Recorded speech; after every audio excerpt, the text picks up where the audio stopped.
wanted to talk to you about my first daughter's birth. So I got pregnant with her when I was 18, and I really didn't know much at all about having babies or pregnancy or birth or any of that stuff. I had a lot of sisters and brothers, but I never really paid attention to the whole being pregnant part and the having the baby part. So it was still something really new to me. I didn't really have any problems when I was pregnant with her, aside from dehydration a few times, but that was kind of my fault. And I had Group B Strep, but as long as you're taken care of by a doctor and get tested for it, you're usually fine. And I was borderline gestational diabetes, but aside from those things, I really didn't have any issues. It was pretty uneventful. There's really no significant issues going on. So when I was 41 weeks pregnant, I was due August 22nd, and I went to 41 weeks. I went into the doctor, and by that point, I was sick of being pregnant, and I asked about induction, and he said that you can get induced, but there are some risks, and then he talked to me about it, and we decided to do it. I don't think I was very well informed about it. He pretty much just said there was risk, but when you go to the doctor, or when you do anything medical, there's always some sort of risk they warn you about. But I really don't think that the realisticness, the real factor of that risk was conveyed to me. Otherwise, I don't think I would have chose to do it. So on August 28th, I went into the hospital, and they started the induction process, which I need to mention, I was not dilated at all, and I wasn't effaced at all. I was at absolutely zero. I was not soft, I was not open, none of it. So I went in on the 28th of August.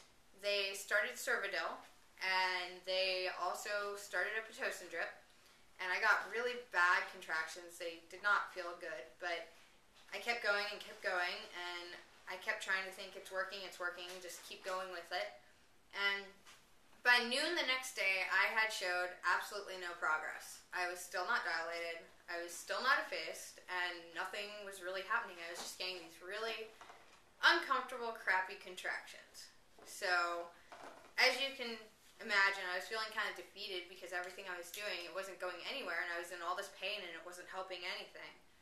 So, by 3:30, 4 o'clock, they told me that my daughter was in fetal distress and that we needed to do a C-section, which I now know is caused by inductions that are not successful, and that you should always have a Bishop score done before you have an induction to see how likely it is that the induction will be successful and not result in a C-section.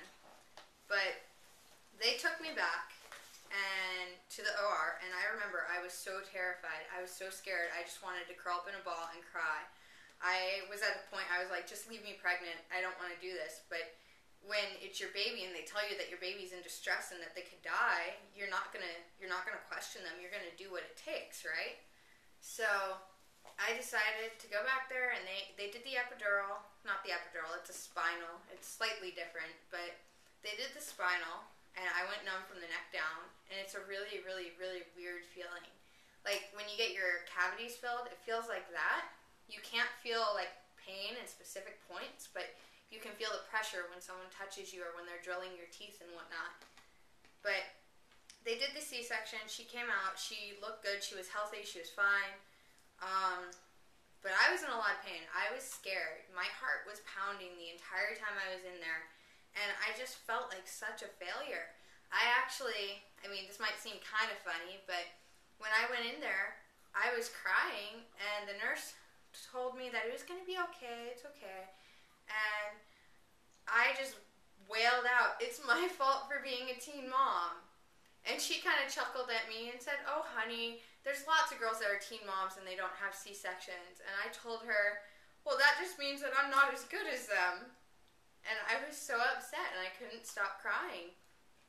And the recovery from the C-section was just awful. It hurt so bad. Like, I just wanted to lay in bed all the time. And on top of that, being on the drugs afterwards really, really bugged me, because I wasn't able to do the things that normal moms can do with their new babies.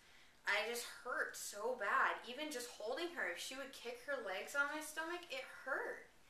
And I ended up having postpartum depression, and I sincerely think that the C-section contributed to that. I really think that I did not bond as well as my daughter because of the traumatic birth experience. I was traumatized. It was horrible. It was one of the most horrific days of my life. I love my daughter, and the day she was born was one of the best days of my life, but at the same time, it was one of the most traumatizing, horrific, horrendous, terrible days that I've ever experienced at the same time as being the best. And that's a really confusing feeling. But I truly believe that C-section was completely unnecessary, but being 18 and naive and uneducated, I didn't know any better. I didn't know that you couldn't just induce a baby and everything would be fine. I thought that, yeah, you go get induced, you have your baby, you go home happy. I didn't think that all this stuff came in with it. And I have suffered since then because of that.